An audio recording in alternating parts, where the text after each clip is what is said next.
ये वीडियो में हम लोग सीखेंगे कि बैंक निफ्टी में एक बड़ा ब्रेकआउट मिलने की जो आशंका पैदा हो चुकी है उसको किस तरीके से कैच करना है और उसके पीछे का कंप्लीट साइकोलॉजी क्या है।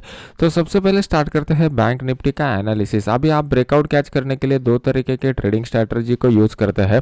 जनरली वो कौन से ट्रेडिंग स्ट्रैटेजी और उसमें क्या प्रॉब्लम है इसको पहला समझ लेते हैं। पहले आप क्या करते हो, इंडिकेटर बेस्ड ट्रेडिंग स्ट्रैटेजी का यूज करते हो और दूसरा जो टाइप होता है उसमें आप price action based trading strategy का यूज करते हो। तो इंडिकेटर बेस्ड ट्रेडिंग स्ट्रैटेजी का प्रॉब्लम यही है, जब मार्केट इस तरीके का वन साइडेड मोमेंटम देता है, मार्केट कंप्लीटली ट्रेंडी फेज में रहता है, तो इंडिकेटर बेस्ड ट्रेडिंग स्ट्रैटेजी आपको पॉजिटिव रिजल्ट देती है। लेकिन मार्केट जब इस तरीके का रेंज बाउंड फेज में चला जाता है, वहां पे इंडिकेटर बेस्ड ट्रेडिंग स्ट्रैटेजी आपको नेगेटिव रिजल्ट देती है। प्राइस एक्शन का बेनिफिट यह है कि जब भी मार्केट ट्रेंडी फेज में रहता है आपको पॉजिटिव ट्रेड मिलते हैं, पॉजिटिव रिजल्ट मिलता है। और जब मार्केट इस तरीके के रेंज बाउंड मोमेंटम में जाता है तो वहां पे आपको नो ट्रेड वाला जोन रहता है, मतलब वहां पर कुछ भी ट्रेड आपको करना नहीं रहता। तो ये बेनिफिट रहता है price action based trading strategy का। आप में से कितने लोगों ने ये एक्सपीरियंस किया हुआ है, इस वीडियो को लाइक करके मुझे कमेंट सेक्शन में बता दीजिए। अभी अगर आप indicator based trading strategy use कर रहे हो तो आपको यहाँ पर price action based trading strategy में शिफ्ट होना पड़ेगा, क्योंकि यहाँ पर पॉजिटिव जोन अपना ट्रेंडी मार्केट में जो भी कुछ पैसा बनता है वो आपका रेंज बाउंड मार्केट में इंडिकेटर बेस्ड ट्रेडिंग स्ट्रैटेजी में चला जाता है। उससे अच्छा है price action based trading strategy, क्योंकि यहाँ पर ट्रेंडी मार्केट में अच्छा खासा बेनिफिट होता है और रेंज बाउंड मार्केट में ऑटोमेटिकली ट्रेड अवॉइड होता है। तो अभी किससे इस तरीके को ट्रेड करना है इसको समझने की कोशिश करते हैं। अगर आप देखोगे तो पिछले कुछ दिनों से मार्केट अपसाइड का मोमेंटम बता रहा था, लेकिन पिछले 5 दिनों का अगर आप मार्केट देखते हो तो 5 दिनों के मार्केट में एक बड़ा कैंडल मार्केट ने बना दिया, लेकिन उसमें भी हम लोगों को निचले लेवल पर बाइंग दिखाई दिया हुआ है।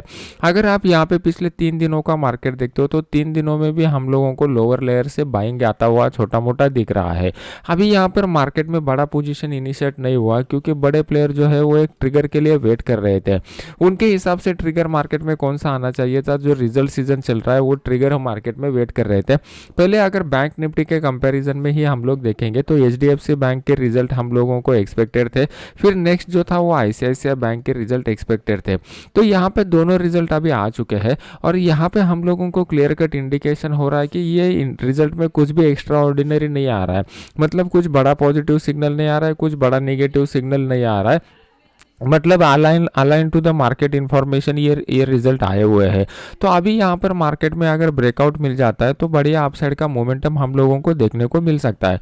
तो जब भी हम लोग प्राइस का साइकोलॉजी सीखने की कोशिश करते हैं प्राइस एक्शन के हिसाब से, तो हम लोगों को देखना होता है कि पिछले कुछ कैंडल में मार्केट में क्या हम लोगों को कुछ के बाइंग दिखाई दे रही है, क्या एग्जैक्टली यहाँ पर कुछ लोअर लेवल पर हम लोगों को बाइंग दिखाई दे रही है। लेकिन हम लोगों को being as a option buyer, हम लोग जब ऑप्शन बाइंग के बारे में सोचते हैं तो ऑप्शन बायर के लिए क्या इंपॉर्टेंट रहता है, ऑप्शन बायर के लिए इंपॉर्टेंट रहता है कि मार्केट का मोमेंटम एकदम क्विक होना चाहिए, एकदम फास्ट होना चाहिए। अभी ये फास्ट और क्विक मोमेंटम मार्केट में कब आ सकता है? पहला तरीका ये है कि मार्केट में जो है एक शॉर्ट कवरिंग का रैली आना चाहिए या फिर एक लॉन्ग अनवाइंडिंग का डाउनफॉल आना चाहिए, तभी एक बड़ा मोमेंटम आ सकता है। प्लस इसके साथ साथ क्या होना चाहिए, मार्केट में वहां पर फ्रेश पोजीशन भी बननी चाहिए। वो कैसे होता है इसको समझने की कोशिश करते हैं। अगर आप यहाँ पर देखोगे तो नीचे वाले रेट पर आपको यहाँ पर क्लियर कट दिखाई दे रहा है कि यहाँ पर बायर लोग इंटर होने की कोशिश कर रहे हैं, क्योंकि यहाँ पर प्राइस एक्शन जो है वो इंडिकेट कर रहा है। प्लस ओपन इंटरेस्ट के डेटा में मंथली सीरीज अगर आप देखते हो तो वहां पर हल्का बाइंग का पोजीशन बन चुका है। अभी आपको यहाँ पर एक देखना पड़ेगा कि यहाँ पर रेंज बाउंड जोन का जो ऊपरी स्तर है, ऊपरी स्तर में अगर मार्केट यहाँ से ऊपर निकल जाता है तो शॉर्ट कवरिंग का रैली जो आएगा वहां पर यहाँ पर जो सेलर लोग ट्रैप हुए रहेंगे वो तो निकलने की कोशिश करेंगे, प्लस उनके साथ मार्केट में एक फ्रेश बाइंग भी हम लोगों को देखने को मिलना चाहिए। अभी फ्रेश बाइंग को कैसे समझना है, तो उसके लिए आपको ओपन इंटरेस्ट के ऑप्शन चेन के एनालिसिस में जाना है और वहां पे ऑप्शन चेन में आपको पुट के साइड के ऑप्शन को देखता है। अगर पुट के साइड में आपको दिखाई दे रहा है कि यहाँ पर लोग ऐड कर रहे हैं अपना पोजीशन, तो समझ लेना यहाँ पर फ्रेश बाइंग आ रहा है। अगर ये ऑप्शन चेन एनालिसिस का आपको पूरा डिटेल में सीखना है तो उसके लिए आप मेरा फ्री वाला कोर्स कर सकते हो। फ्री वाले कोर्स को कैसे ज्वाइन करना है इसके सब डिटेल्स मैंने टेलीग्राम चैनल के ऊपर दिए हुए हैं। तो ये होगा साइकोलॉजिकल एनालिसिस। अभी हमारे लिए इंपॉर्टेंट क्या है, तो सबसे पहले आप being as a novice trader आपके दिमाग में ये ख्याल आता है कि कल के दिन मार्केट अप जा सकता है, डाउन जा सकता है या फिर रेंज बाउंड रह सकता है। ये पहला सवाल आपके मन में आता है। दूसरा सवाल आपके मन में आता है कि मुझे कहाँ पर एंट्री लेना चाहिए और फिर कहाँ पर एग्जिट लेना चाहिए। और अगर आप ऑप्शन ट्रेडर हो तो ऑप्शन इंपॉर्टेंट ट्रेडर के मन में ख्याल आता है कि कौन से स्ट्राइक प्राइस पर एंट्री मुझे लेना है। ये 3 सवाल being as a novice trader आपके मन में आते हैं। अगर एक 3 सवाल छोड़ के और कोई नया सवाल आता है आपके मन में तो मुझे वीडियो को लाइक करके कमेंट सेक्शन में बता दीजिए, तो नेक्स्ट टाइम उसके ऊपर भी डिस्कस करेंगे। अभी सबसे इंपॉर्टेंट बात कि ये सवाल का जवाब कैसे ढूंढना है। यहाँ पर अगर आप देखोगे तो अप एंड डाउन जो रहता है वो ट्रेंडी मार्केट का फेज रहता है, जहाँ पे मार्केट वन साइडेड मोमेंटम बताता है और दूसरा एक रेंज बाउंड मार्केट का जोन रहता है। तो ये हम लोग कैसे एनालिसिस कर सकते हैं, तो इसका एक सिंपल ट्रिक मैं आपको यहाँ पर बता रहा हूँ। आपको सिंपली क्या करना है, पुराने वाले वीक का डेटा निकालना है। पुराने वाले वीक के डेटा को मार्केट में हाई और लो ब्रेक करना है, और ये हाई और लो अगर मार्केट अपसाइड की तरफ या डाउन साइड की तरफ ब्रेक करेगा तो समझ लेना मार्केट में ट्रेंडी फेज चलने वाला है। तो ये ट्रेंडी फेज में अप फेज कब रहेगा, जब मार्केट हाई को ब्रेक करेगा तो अपसाइड का मोमेंटम दिखाएगा, जब मार्केट लो को ब्रेक करेगा तो डाउन साइड का मोमेंटम दिखाएगा। अगर मार्केट इसे हाई और लो के बीच में रहता है तो मार्केट एक रेंज बाउंड मोमेंटम देने की प्रोबेबिलिटी है। तो सेम इस तरीके से आपको एनालाइज करना है। ये हो गया पहला ट्रिक कि किस तरीके से आप पता कर सकते हो कि मार्केट ट्रेंडी रहेगा या रेंज बाउंड रहेगा।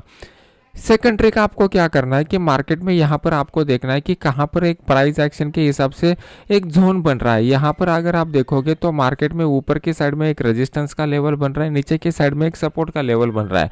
अगर इसको अपसाइड की तरफ मार्केट ब्रेक करेगा तो अपसाइड के ट्रेंड को कंटिन्यू करेगा, डाउन साइड की तरफ ब्रेक करेगा तो डाउन साइड के मोमेंटम को कंटिन्यू करेगा। तो इस तरीके से आप आइडेंटिफाई कर सकते हो। स्ट्राइक प्राइस का एक ही सिंपल रूल आप रखिए कि जब भी आप ऑप्शन में एज अ ऑप्शन बायर काम कर रहे हो तो at the money strike price के ऊपर ट्रेड करना फोकस कीजिए। अभी एंट्री और एग्जिट कहाँ पे लेना है, इसके लिए आपको क्या करना पड़ेगा, यहाँ पे आपको इंट्राडे टाइम फ्रेम का एनालिसिस करना पड़ेगा, जिसमें 5 मिनट और 15 मिनट के ऊपर हम लोग फोकस करेंगे। यहाँ पर ट्रेंड का जो आइडेंटिफिकेशन हम लोग करेंगे या रेंज बाउंड का आइडेंटिफिकेशन करेंगे वो वीकली टाइम फ्रेम के ऊपर और डेली टाइम फ्रेम के ऊपर करने की कोशिश करेंगे। तो ये हो गया बेसिक। अभी पहला पॉइंट आपको क्लियर हुआ रहेगा, तो हम लोग नेक्स्ट पहला और तीसरा पॉइंट हम लोगों ने क्लियर किया हुआ है।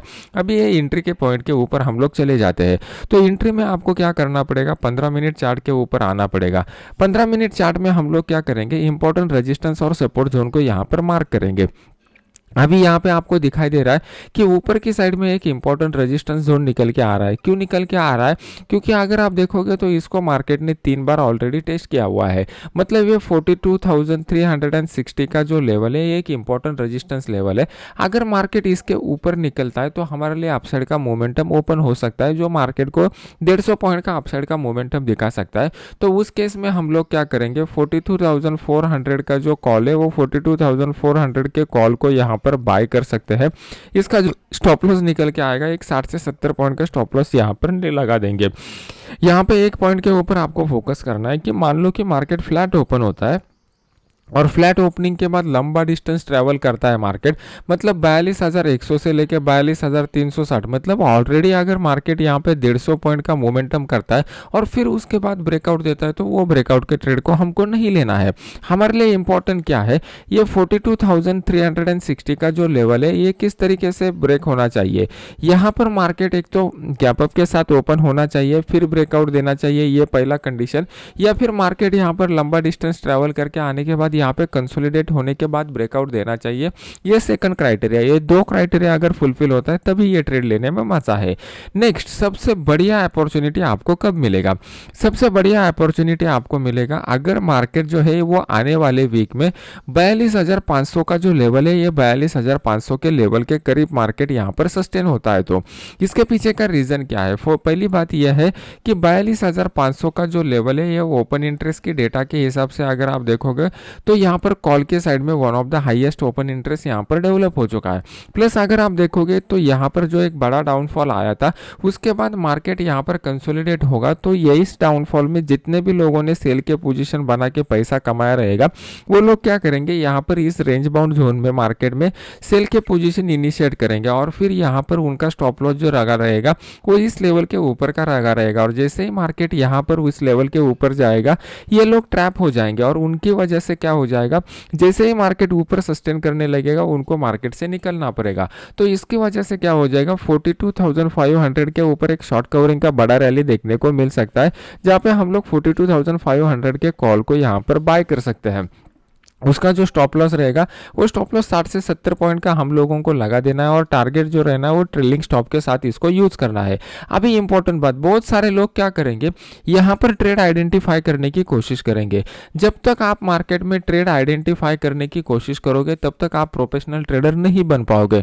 आपको ट्रेड के लिए वेट करना आना चाहिए। जब तक आप ट्रेड के लिए वेट करना नहीं सीखोगे तब तक मार्केट में बेस्ट हाई प्रोबेबिलिस्टिक अपॉर्चुनिटी नहीं मिलेगा।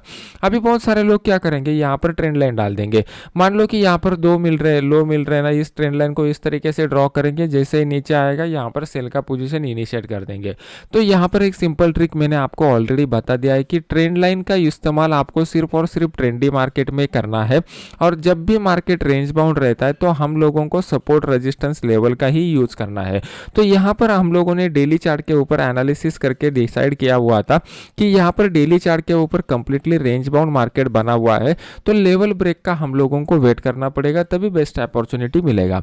अभी यहाँ पर आप देख ले रहे हो कि मार्केट 42,000 लेवल के करीब सपोर्ट लेने की कोशिश कर रहा है। तो मार्केट को इस लेवल के करीब आने दीजिए, यहाँ पर कुछ टाइम के लिए कंसोलिडेट होने दीजिए और कुछ टाइम कंसोलिडेट करने के बाद फिर 42,000 के लेवल के नीचे अगर मार्केट आता है तो उस केस में हम लोग 42,000 का जो पुट है वो 42,000 के पुट को यहाँ पर बाय करना प्रेफर करेंगे। इसका ऊपर की साइड में जो स्टॉप लॉस निकल के आएगा वो 60 से 70 पॉइंट का आएगा। नीचे की साइड में पहला टारगेट हम लोगों को जो निकल के आएगा वो अप्रॉक्सीमेटली 800 से लेकर 830-40 के बीच में रहेगा। मतलब 120-30 पॉइंट का मोमेंटम यहाँ पर हम लोगों को देखने को मिल सकता है। मार्केट अगर मान लो कि यहाँ पर फ्लैट ओपन होता है इसी जोन में, तो इसी रेंज बाउंड जोन को मार्केट कंटिन्यू रख सकता है। मार्केट इस रेंज बाउंड जोन को कंटिन्यू रखेगा तो being as a option buyer हम लोगों को कुछ भी बड़ा मोमेंटम नहीं मिलने वाला है, तो हम लोग सिंपली वेट एंड वॉच की मोड में रहेंगे। अभी सबसे इंपॉर्टेंट बात है कि मार्केट में कंफर्म बड़ा ट्रिगर कब आ सकता है, ये समझने के लिए हम लोगों को डेली चार्ट के ऊपर जाना पड़ेगा। अभी आप लोग क्या करते हो, जनरली मैंने बहुत सारे लोगों से जब डिस्कशन होता है तो मैंने देखा हुआ है आप एनालिसिस करने की कोशिश करते हो, और एनालिसिस करते समय आप क्या करते हो, एनालिसिस के दो पार्ट रहते हैं। पहला रहता है प्राइस एक्शन का एनालिसिस और दूसरा रहता है टाइम का एनालिसिस। मतलब यहाँ पर अगर आप देखोगे तो आपको नीचे की साइड में एक्स एक्सिस दिख रहा है और ऊपर की साइड में वाई एक्सिस दिख रहा है। ये एक्स एक्सिस के ऊपर आपको टाइम दिखाई दे रहा है और वाई एक्सिस के ऊपर आपको प्राइस दिखाई दे रहा है। तो आप लोग क्या फोकस करते हो कि यहाँ पर हम लोगों को सिर्फ प्राइस के सपोर्ट रेजिस्टेंस लेवल आइडेंटिफाई करने और ट्रेड करना है, बस इसी के ऊपर आपका पूरा फोकस रहता है। और आप ये जो सेकंड कंपोनेंट रहता है टाइम का, इस टाइम के कंपोनेंट को आप कंप्लीटली इग्नोर कर देते हो। अभी टाइम का कंपोनेंट क्यों इंपॉर्टेंट है, इस जोन में मार्केट कितना टाइम रहेगा ये आप और हम लोग नहीं बता सकते। इसके लिए हम लोगों को थोड़ा एडवांस एनालिसिस करना पड़ेगा, जो वाई एक्सिस का एक्स एक्सिस का एनालिसिस रहता है, जिसको हम लोग टाइम एनालिसिस करते हैं।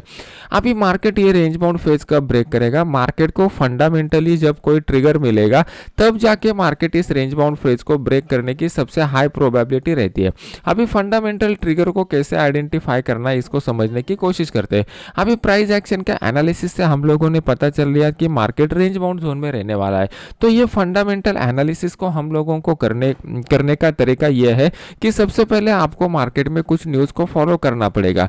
जैसे कंफर्म न्यूज कैसे रहता है कि आरबीआई का पॉलिसी कब आने वाला है, फेडरल रिजर्व का पॉलिसी कब आने वाला है, गवर्नमेंट का अगर बजट रहता है तो बजट कब आने वाला है, या फिर अगर गवर्नमेंट के कुछ सेंट्रल गवर्नमेंट के इलेक्शन रिजल्ट रहते हैं तो वो इलेक्शन रिजल्ट कब आने वाले हैं। तो ये जो प्री डिफाइंड इवेंट रहते हैं, इस प्री डिफाइंड इवेंट में हम लोगों को वेट करना रहता है कि जैसे ही मार्केट इस इवेंट डेट के करीब आता है और फिर ब्रेकआउट देता है तो वो बढ़िया वन साइडेड मोमेंटम हम लोगों को दिखाई देता है। अगर प्री बजट मतलब प्री डिफाइंड इवेंट नहीं रहता, सडन इवेंट रहता है, तो जैसे सर्जिकल स्ट्राइक का इवेंट हो गया या फिर किसी बड़े सेंट्रल मिनिस्टर ने पर्टिकुलरली फाइनेंस मिनिस्टर में प्रेस कॉन्फ्रेंस लेके कुछ पॉलिसी अनाउंसमेंट किया, तो वो सडन इवेंट रहता है। सडन इवेंट के लिए हम लोगों को इंट्राडे का रेंज बाउंड जोन देखना पड़ता है। अभी आने वाले वीक में कौन सा फंडामेंटल ट्रिगर हम लोगों को मिलने वाला है, तो अमेरिका का एफओएमसी का मीटिंग होने वाला है 2 और 3 मई को। इस 2 और 3 मई से पहले यहाँ पर हम लोगों को बड़े पोजीशन एफआईआई की तरफ से देखते हुए नहीं दिखाई देंगे, क्योंकि वहाँ पर इंटरेस्ट रेट में किस तरीके का डिसीजन होता है उसके ऊपर डिपेंड रहेगा कि आने वाले वीक में वो लोग किस तरीके का पोजीशन ले सकते हैं। तो आने वाले एक वीक में मार्केट अगर फिर से यहाँ पर कंसोलिडेट करता है और फिर यहाँ पर एफओएमसी मीट से पहले एक दिन पहले एफओएमसी मिड के दिन या फिर एक दिन बाद ही 3 दिनों में अगर ब्रेकआउट मिलता है तो वो ब्रेकआउट ज़्यादा टाइम के लिए सस्टेन रहेगा। मतलब अपसाइड के मोमेंटम का अगर हम लोगों को ब्रेकआउट मिलेगा तो मार्केट इसी तरीके का अपसाइड के मोमेंटम को कंटिन्यू रख सकता है, क्योंकि ओवरऑल अगर आप देखोगे तो मार्केट यहाँ पे अपसाइड के ट्रेंड में बना हुआ है। अगर अपसाइड का मोमेंटम नहीं मिलता है, मार्केट यहाँ पर दोबारा डाउनसाइड के मोमेंटम को कंटिन्यू रखता है, तो एक बड़ा फॉल देखने को मिल सकता है जो मार्केट को 40,500 की लेवल तक भी नीचे लेके आ सकता है। तो इस तरीके से आपको एनालिसिस करना पड़ेगा और ट्रेड करना पड़ेगा। अगर ये एक्सप्लेनेशन आपको अच्छा लग रहा है तो इस वीडियो को लाइक कीजिए और मुझे कमेंट सेक्शन में आपको बता दीजिए कि और क्या आपको डाउट है। अभी देख लेते हैं कि निफ्टी में कौन सा बेस्ट ट्रेडिंग अपॉर्चुनिटी हम लोगों को मिलने वाला है। निफ्टी का चार्ट मैंने आपके सामने लगा दिया है। निफ्टी के चार्ट को अगर आप ठीक से देखोगे तो आपको यहाँ पे एक्सपायरी के दिन एक डोजी कैंडल देखने को मिला और यहाँ पर हम लोगों को फ्राइडे के दिन भी डोजी कैंडल देखने को मिला। यहाँ पर अगर आप डोजी कैंडल का ठीक से एनालिसिस करते हो तो एक्सपायरी के दिन हम लोगों को दोनों साइड के मोमेंटम देखने को मिले और यहाँ पर बायर और सेलर का फोर्स ऑलमोस्ट इक्वल था। लेकिन अगर हम लोग फ्राइडे के सेशन को देखते हैं तो फ्राइडे के सेशन में आपको क्लियर कट दिखाई दे रहा है कि नीचे की साइड में यहाँ पर बायर लोग जो है वो इंटर होने की कोशिश कर रहे हैं। अगर बायर लोग यहाँ पर इंटर होने की कोशिश कर रहे हैं तो हम लोग यहाँ पर बाय ऑन द डिप्स का रणनीति अपना सकते हैं, या फिर जैसे मार्केट रेजिस्टेंस लेवल को ब्रेक करेगा तो हम लोग यहाँ पर ब्रेकआउट का ट्रेड ले सकते हैं। इसके लिए हमें प्राइस एक्शन को भी देखना पड़ेगा, ओपन इंटरेस्ट के डेटा को भी देखना पड़ेगा। अभी प्राइस एक्शन को कैसे देखते हैं इसको समझने की कोशिश करते हैं। इसके लिए हमें 15 मिनट चार्ट के ऊपर जाना पड़ेगा। 15 मिनट चार्ट में अगर आप देखोगे तो यहाँ पर हम लोगों को क्लियर कर दिखाई दे रहा है कि मार्केट जो है वो मार्केट यहाँ पर एक डाउन साइड के मोमेंटम में चल रहा था। मतलब मार्केट यहाँ पर सीरीज ऑफ लोअर हाइज लगाते जा रहा था। तो यह हम लोगों को क्लियर कर रहा था कि सीरीज ऑफ लोअर हाइज और लोअर लोज के हिसाब से कि यहाँ पर मार्केट जो था एक ट्रेंडी मोमेंटम दिखा रहा था। अगर यहाँ पर इनसाइड डे में मार्केट ट्रेंडी मोमेंटम दिखाता है तो हम लोग ट्रेंड लाइन का यूज कर सकते हैं। अभी ट्रेंड लाइन का कैसे यूज करना है, तो सबसे पहले आपको एक प्रोमिनेंट स्विंग हाई आइडेंटिफाई करना है।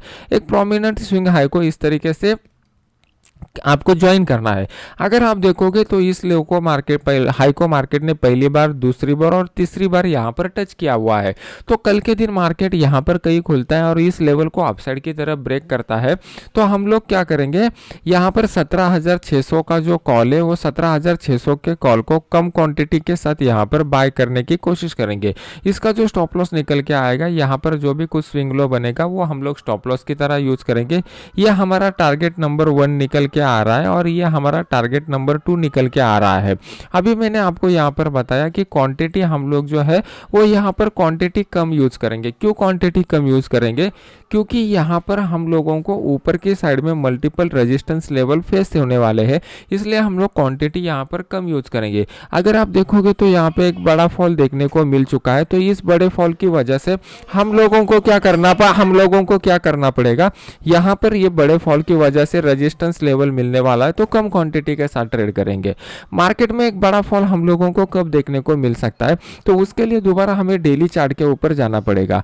डेली चार्ट में अगर आप यहाँ पर देखोगे तो ये ऊपर की साइड में हम लोगों को जो रेजिस्टेंस का लेवल दिखाई दे रहा है, इस रेजिस्टेंस लेवल के करीब मार्केट कंसोलिडेट के अपसाइड के जोन को ब्रेक करेगा, तभी जाके एक बड़ा अपसाइड का मोमेंटम हम लोगों को देखने को मिलेगा। और डाउन साइड का बड़ा फॉल हम लोगों को जब इस लेवल के नीचे आएगा तभी देखने को मिलेगा।